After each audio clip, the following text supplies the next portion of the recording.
읽겠습니다. 그러므로 내가 성소의 어른들을 욕되게 하며 야곱에 진멸당하도록 내어주며 이스라엘이 비방거리가 되게 하리라. 아멘. 이사야 43장 22절부터 28절까지 본문입니다. 내 허물을 도말하는 자, 내 허물을 도말하는 자라는 말씀의 제목입니다. 25절에 나와 있습니다. 25절 말씀에 나 곧 나는 나를 위하여 내 허물을 도말하는 자니 내 죄를 기억하지 아니하리라 증거하고 있습니다. 자, 허물을 도말하는 자에 대해서 설명하는데요.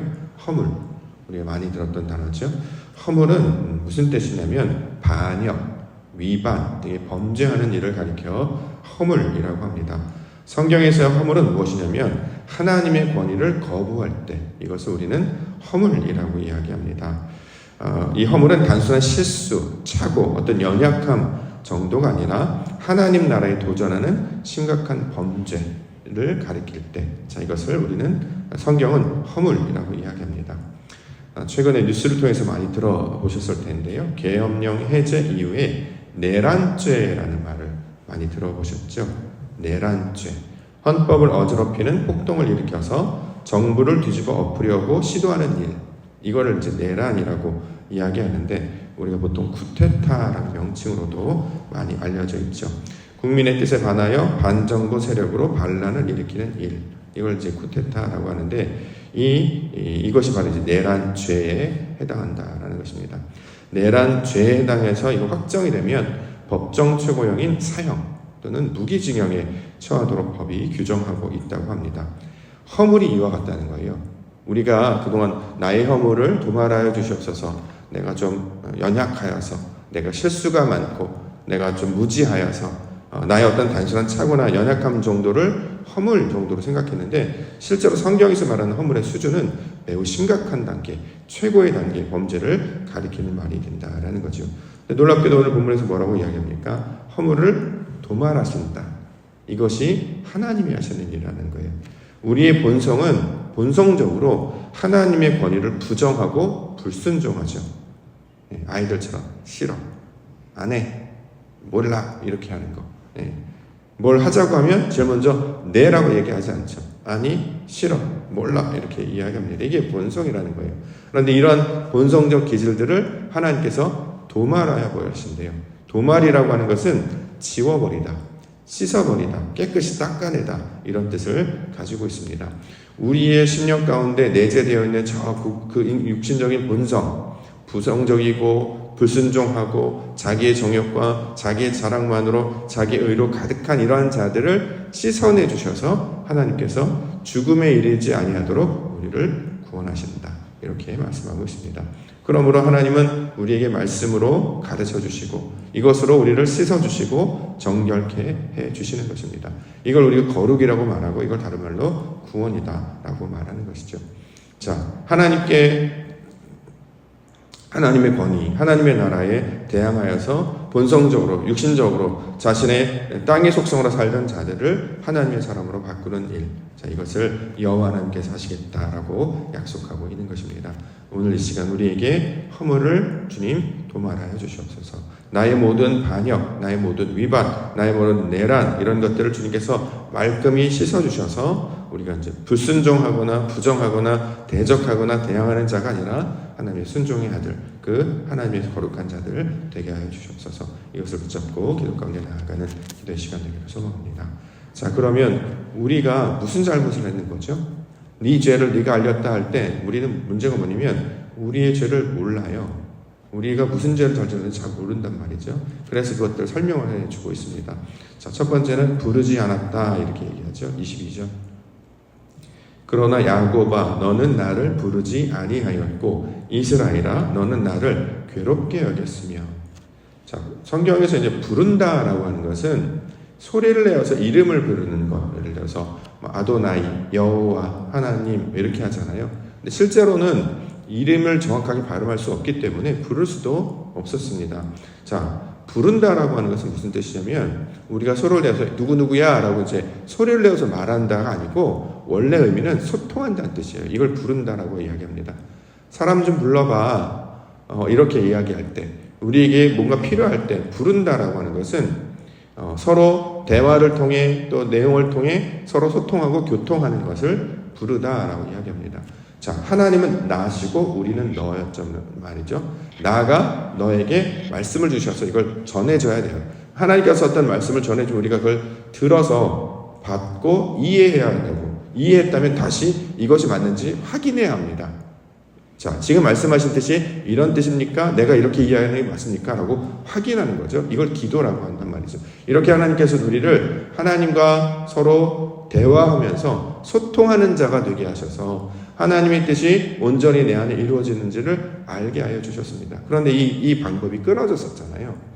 하나님의 뜻을 찾을 수도 없고 구할 수도 없다 보니까 사람들은 하나님을 부르지 않았다는 거죠. 단순히 부르지 않았다는 뿐만 아니라 소통하지 않았다. 하나님의 뜻이 무엇인지를 찾지 않고 구하지 않고 그것을 묻지 않았다. 그러니까 어떻게 해요? 자기 마음대로 하죠. 자기 뜻대로 하고, 아니면 남들이 했던 대로, 아니면 원래 했던 습관을 따라갑니다. 자, 이렇게 자기 마음대로 감당하는 것이 무엇이냐? 하나님과 소통하지 않았기 때문에 이게 죄가 된다는 거예요. 하나님은 항상 대화하고 소통하는 자가 되기를 원하세요. 그래서 원래 교회라는 명칭의 뜻이 카할인데, 부르신 자들인데, 부르신 자들이라는 뜻이 들어가 있기 때문에 당연히 소통하는 자라는 뜻을 가지고 있단 말이죠. 저와 여러분들을 교회로 부르셨어요. 나중에 교회가 되게 하시죠. 나중에 성도 한 사람 한 사람이 교회예요. 두세 사람이 함께 모인 곳에 하나님께서 함께 하신다. 이것을 교회의 시점으로 출발하는데, 여기서 두세 사람이라고 하는 것은 나와 그리스도가 연합하여서 하나가 될 때 교회가 되는 것이죠. 소통하는 자가 되는 것이죠. 하나님의 뜻이 무엇인지를 깨닫고 아는 자가 된단 말이죠. 그래서 항상 소통하는 자들은 기도 가운데 나아가고 예배 가운데 나아가서 늘 확인합니다. 아버지 뜻이 이것이 맞습니까? 이렇게 해야 됩니까? 그래서 응답이 있을 때까지, 우리에게 하나님 감동 주실 때까지 기다리고 기도하고, 또 이것들을 우리가 여러분들 나타나도록 기대하게 된다라는 거죠. 자, 이렇게 하나님께 묻고 이야기하면 찾으면 찾고 구하면 구해지고, 이게 방식이라는 거예요. 그런데 그렇게 하지 않았다는 거죠. 그래서 그 다음 구절이 괴롭게 여기다. 달란트 비유를 보면 5달란트, 2달란트는 주인이 준 것을 가져다가 장사해서 똑같은 이윤을 남겼어요. 그런데 1달란트 받은 사람은 이윤을 남지 않고 어떻게 해요? 땅에 심어놨죠. 묻어버렸어요. 왜요? 사람을 고약한 사람, 내게 주지도 않으면서 이런 것들을 감당하게 한다. 고약한 사람으로 여겼단 말이죠. 그래서 아무 일도 하지 않았습니다. 그 주인의 원래 뜻이 무엇인지를 받아들이지 아니하고 자기 마음대로, 그러면서 어떻게 하냐? 주인이 고약한 사람입니다. 말도 안 됩니다. 날 힘들게 하는 사람입니다. 라고 이야기한다는 거죠. 그래서 여기서 괴롭게 여기다라의 말을 원어적으로 풀어보면 수고하는 일, 실증 내는 일, 피곤해하는 일, 이걸 괴롭게 하다. 누구를 그렇게 여기느냐? 하나님을 그렇게 여긴다라는 거예요. 자, 어떤 일을 할 때 괴롭고 실증내고 피곤해서 하기 싫어하는 것, 이걸 어린아이 하시는 것 같다, 이렇게 얘기한단 말이죠. 어린아이일 때는 받아먹는 거에 익숙하기 때문에 잘 못합니다. 그러니까 점점 성장하여서 청년이 되고 어른이 되는 거죠. 어른이 되면, 어른이라고 하는 건 자기 스스로 일을 하는 자를 말하는 거죠. 그래서 이 일을 일로 여기지 않아요. 당연히 해야 되는 일로 여기고, 또 이 일을 통해서 자신의 유익만을 구하는 것이 아니라 다른 이들의 유익까지 구하는 일을 감당하는 자들을 우리는 어른이다, 이렇게 부르는 거죠. 그래서 어린아이와 신앙에서 장성한 분량까지 자라게 되면 하나님께서 요구하시는 일이 무엇인지를 알기 때문에 자연스럽게 그 일을 우리가 그 일들이 하나님의 뜻이 우리 안에 내재되어 있기 때문에 하나님의 일을 수고한다, 일한다는 생각하지 않냐고 기쁨으로 감당하게 된다라는 것입니다. 뭐 우리가 이제 어렸을 때 생각하면 부모님들이 하는 말이 뭐 씻어 맨날 얘기하잖아요. 일찍 자, 뭐 이런 얘기, 잔소리까지 들렸던 거. 어렸을 때 그런 얘기 하는데 어른인데 그런 얘기 하는 사람은 없습니다. 그렇죠? 자, 그리고 씻어갈 때 씻기 싫어해요, 애들. 일찍 자고 싫어해요. 그런데 시간이 지나면 스스로 돌보는 일을 한단 말이죠. 그래서 자기만 돌볼 뿐만 아니라 다른 이들도, 왜냐하면 그것이 우리에게 건강하게 하는 일이기 때문에 이런 일을 감당하게 된다라는 것입니다. 자, 이처럼 단순한 예로 들었는데 하나님께서 우리에게 맡겨주신 어떤 일, 예배, 하나님의 사역, 이런 것들을 수고스럽게 여기지 아니하고 실증내거나 피곤하게 여기지 아니하고 하나님이 주신 만큼 나도 동일한 일을, 결과를 만들어내는 일, 자, 이것이 우리 안에 내재되어서, 자, 그것이 없게 되면 계속 부정적인 사람이 되잖아요. 어렸을 때 아니 싫어 몰라를 커서도 똑같이 이야기하고 있다면 그건 아직도 철부지라고 이야기하지 않습니까? 자, 성장한 자는 받아들이고 이것을 감당하려고 하고, 그래서 하나님의 뜻을 받드는 자로 나아가게 된다라는 것입니다. 그래서 미련한 자가 지혜롭게 되고, 하나님을 몰랐던 자가 하나님을 알게 돼서 점점 의인의 모습으로 살아가는 일, 그걸 이제 구원받은 백성이라고 이야기하는데, 그런 것들이 우리에게 허물이 되기 때문에 이것을 하나님께서 깨끗이 씻어버리시겠다 약속하고 있습니다. 자, 우리를 하나님의 백성으로 만들어 주옵소서 소망하기를 원합니다. 그 다음에 이제 번제에 관한 이야기하는데요. 23, 24. 내 번제의 양을 내게로 가져오지 아니하였고 내 제물로 나를 공경하지 아니하였느니라. 나는 제물로 말미암아 너를 수고롭게 하지 아니하였고 유향으로 말미암아 너를 괴롭게 하지 아니하였거늘 너는 나를 위하여 돈으로 향품을 사지 아니하며 희생의 기름으로 나를 흡족하게 하지 아니하고 내 죄짐으로 나를 수고롭게 하며 내 죄악으로 나를 괴롭게 하였느니라. 하나님은 90%를 다가오시고 나머지 10%를 우리 보러 하라는 거예요. 그래야 인격적이지 않습니까? 하나님이 다 해주세요. 이거 애들이라는 것이고, 하나님께서 다 마련을 해주시고 모든 걸 다 채워주시고, 그리고 어떻게 해요? 일어나는 건 본인이 일어나야 돼요. 씻는 건 본인이 씻어야 돼요.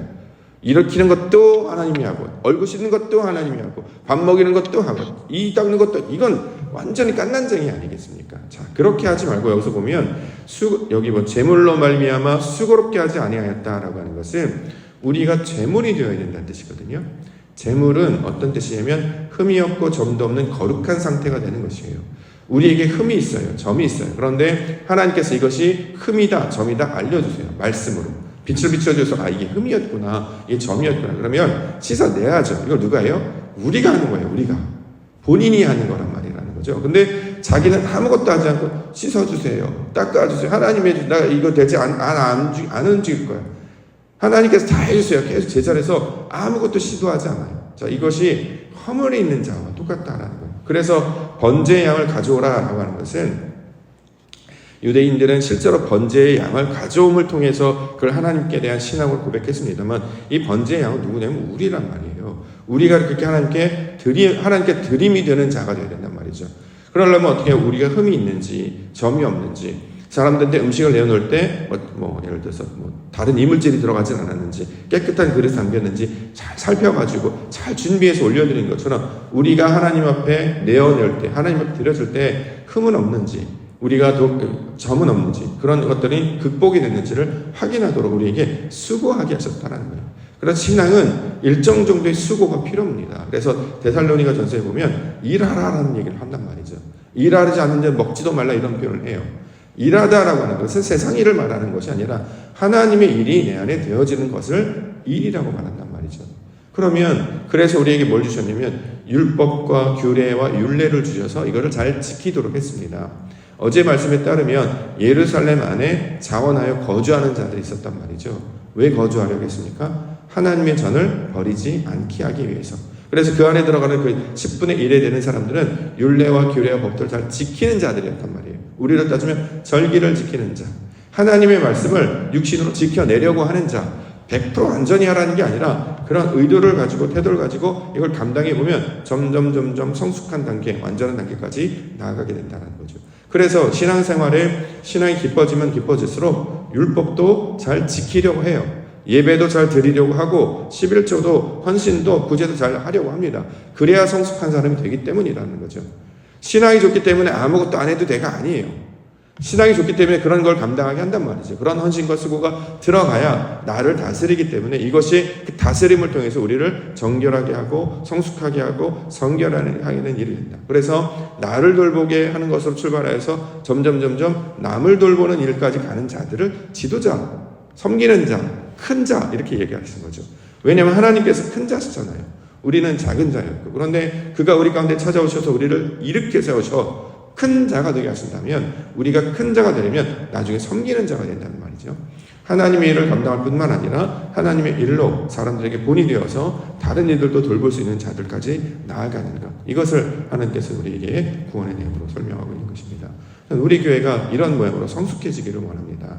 무슨 뜻이냐면 예배 잘 드리셔야 돼요. 예배 뜨겁게 드리셔야 됩니다. 예배를 잘 드리지 않는데 신앙이 좋다고 말할 수가 없어요. 예배를 잘 드려 수십 년 동안 쌓았던 그 신앙의 내력을 뭘로 증명하냐면 예배 드리는 걸로 증명해야 된단 말이죠. 그러니까 단순 비교를 해서 죄송합니다만 제가 지난번에 있었던 성은교회는 장로님들, 권사님들 엄청 예배를 잘 드리셨어요. 전 그거 너무 놀라웠습니다. 심지어는 은퇴를 하셨고 원로를 하셨는데도 새벽 예배, 수요일, 금요 이거 빠지는 걸 제가 본 적이 없어요. 엄청 열심히 드리고 되게 신기했습니다. 그렇다고 그들이 현직에서 물러나셨는데 아니에요. 여전히 일을 하고 계셨습니다. 그럼에도 불구하고 빠지는 거에 대한 불편함을 가지셔서 최선을 다해 모이게 힘쓰는, 그래서 이 성은교회의 저력이 이런 데서 나오는구나 라는 걸 큰 감동을 받았습니다. 그래서 저도 많이 깨닫고 거기서 훈련을 참 잘 받았다라고 생각을 했습니다. 그래서 예배도 잘 들으셔야 돼요. 신앙이 깊어지면 깊어져요. 왜 직분을 주냐? 직분을 맡아야 책임감이 생기기 때문에 내가 꼭 가야 되겠구나 이런 생각이 되기 때문에. 근데 요즘 사람들은 쉽게 생각한단 말이죠. 일주일에 한 번 정도 예배 드리는 걸 다 드린다고 생각해요. 절대 그렇지 않습니다. 수업도 그렇게 해서는 진도가 안 나가고요. 우리가 뭐 운동을 해도 늘지 않아요. 그렇기 때문에 가까운 곳에서 하나님이 주신 예배 처소에 몸과 마음을 맡겨 감당해 나가면 근육이 달라지고 건강해지는 것처럼 영적으로 건강해지는 사람들은 예배도 소중하게 여기고 직분도 소중하게 여기고 이걸 하나님의 뜻으로 잘 감당해야 된다는 거죠. 놀랍게도 이것이 회복되잖아요. 삶도 회복됩니다. 이게 연결되어 있다는 것을 우리가 반드시 기억해야 된단 말이죠. 그래서 어렸을 때부터 부모님들이 예배를 그렇게 목숨 걸고 지키라고 하는 이유가 있었어요. 주의를 지켜야 된다, 11조 해야 된다, 예배 듣지 말아라, 말씀 잘 들어라. 그 태도를 가지면 무엇이든지 할 수 있습니다. 자, 이것을 우리가 이야기하고 있는데 하물며 이미 그 단계를 지나왔던 믿음의 선배들, 믿음의 어른들이라고 이제 이것이 안 돼 있는데 교회는 이것이 맞다, 저것이 맞다 말할 수 없다라는 거죠. 왜요? 몸으로 보여주셔야 된다는 것입니다. 자, 이것을 성경은 계속 우리 가운데 이야기하고 있기 때문에 우리에게 지금 내년에 그래서 새벽 기도회라든가 이런 것들을 조금 더 세밀하게 집중적으로 잘 훈련해 보려고 하는 것은 그렇게 해서 우리를 갖고 간단 말이죠. 권사님이 되셨는데 어떻게 새벽 기도를 빠집니까? 장로님이 되셨는데 어떻게 예배 시간을 빠질 수가 있습니까? 충격으로 받아들이셔야 돼요. 그것이 만약에 내 안에 이것이 내재되어 있지 않으면 11조요? 헌금이요? 이걸 지금 목사한테 이야기를 들어야 되는 이야기인가요? 기초부터 다 끝났어야 되는 이야기인데 이걸 다시 재교육을 받아야 된다니요. 그러면 우리가 다시 시작해야 되지 않겠습니까? 이미 우리가 이것이 준비가 다 돼서 하나님이 주신 영광을 향해서 아주 세밀하게 열심으로 나아가야 된다는 것입니다. 그런 믿음의 용사들 보십시오. 큰 교회라고 하는 것 가보면 새벽 예배 엄청 뜨거워요. 주중 예배 엄청 뜨거워요. 주중 예배나 새벽 예배를 없이 교회가 커질 수가 없단 말이죠. 신앙이 늘 수가 없어요. 그런데 일주일에 한 번 나서 한 번만 감당하는 것으로 모든 일이 다 잘 될 것이다? 절대 그렇지 않습니다. 그래서 2025년도에는 그래서 매년부터 제가 늘 강조하는 것은 여러분들 예배 한 번만 더 드려주십시오라고 늘 얘기한단 말이죠. 다 드리라는 얘기 아니에요. 자기가 할 수 있는 범위에서 한 번 더, 한 걸음 더, 한 자리 더, 앞자리 더, 한 걸음만 더 나아. 이것만 하시면 된다는 거예요. 그러면 그 다음 계속해 채워주실 것이에요. 감당하게 해주실 것이에요. 팔굽혀펴기도 처음부터 100번 하라는 게 아니에요. 한 번 하고 이게 익숙해지면 그 다음 2번 하고 3번 하고 그럼 내년엔 4번 하고 이렇게 나아가잖아요. 우리의 신앙도 그런 방향으로 나아갈 것입니다. 26절입니다. 너는 나에게 기억이 나게 하라. 우리가 함께 변론하자. 너는 말하여 내가 의로움을 나타내라. 의로움을 나타내라고 설명하고 있죠. 의가 뭡니까? 의. 하나님을 찾는 걸 의란 말이죠. 그래서 하나님을 찾았냐? 하나님 팔굽혀펴기 나는 한 번밖에 못해요. 예배 한 번밖에 못 드려요. 근데 2번 드리고 싶어요. 그러니 하나님 도와주세요. 이걸 의라고 한단 말이죠. 그래서 하나님 도와주세요 해야 이게 의. 하나님을 찾는 것이 의니까 나의 의로움은 어디서 나오느냐? 하나님의 일을 감당하려고 하는데 나에게 그런 시간과 능력과 힘이 없습니다. 그러니 하나님 도와주세요 해야 이게 의로움이 된단 말이죠. 어렵고 힘들고 하면 이래서 안 되고 저래서 안 되고 중요한 건 다 그럴 수 있어요. 그러니까 하나님을 찾으라는 거 아니겠습니까? 하나님 도와달라고, 하나님 힘달라고, 내가 아플지라도, 내가 가진 게 없을지라도, 내가 능력이 없을지라도 하나님 내가 찾는 그 목소리는 갖고 계셔서 하나님 붙들고 찾게 해주셔서 이것이 나타나면 이게 바로 의로움을 나타내는 것과 똑같다라는 것이죠. 어저께 말씀드렸던 것처럼 공부를 할 때 필요한 것이 학업 능력이라면, 학습 능력이라면 지금 우리에게 필요한 것이 신앙 능력입니다. 말씀에 반응하고 순종하고 해보려고 하는 것. 성경은 그렇게 해보려고 해서 몸부림치는 걸 뭐라고 하냐? 의라고 이야기한단 말이죠. 아브라함이 말씀을 믿었더니 의로 여기서 칭의. 온전하게 여겨주셨다라는 거죠. 아직 부족한데 그럼에도 불구하고 옮겨주셨다. 왜냐하면 마음의 방향과 태도가 중요하기 때문에. 그래서 우리가 하나님의 말씀을 지키려고 하는 것, 그래서 맡겨주는 직분, 그렇게 맡겨주는 그 예배, 하나님께서 맡겨주는 어떤 사역, 이것을 하나님 생명처럼 여기고 귀하게 감당하는 우리 믿음의 성도님들 되기를 원합니다. 허물을 깨끗이 지워주신대요. 그래서 우리를 하나님의 나라 백성으로 만드신단 말이죠. 내 나라, 내가 만든 내가 만드는 그런 나라가 아니라 하나님 나라를 말씀하고 있습니다. 그 나라로 저와 여러분들을 초청해 주신 줄 믿습니다. 그래서 하나님의 뜻을 붙잡고 나아가게 하여 주시옵소서. 오늘도 주의 이름을 찾고 붙잡사온 하나님, 나를 도와주시옵소서. 이렇게 간구하며 기도 가운데 나아갈 때 우리 하나님이 저와 여러분들을 순종하도록, 아멘하도록, 한 걸음 더 나아가도록 도와주실 줄 믿습니다. 이를 위해 기도하시는 우리 믿음의 성도님들 되시기를 주의 이름으로 간절히 축원합니다. 기도하겠습니다.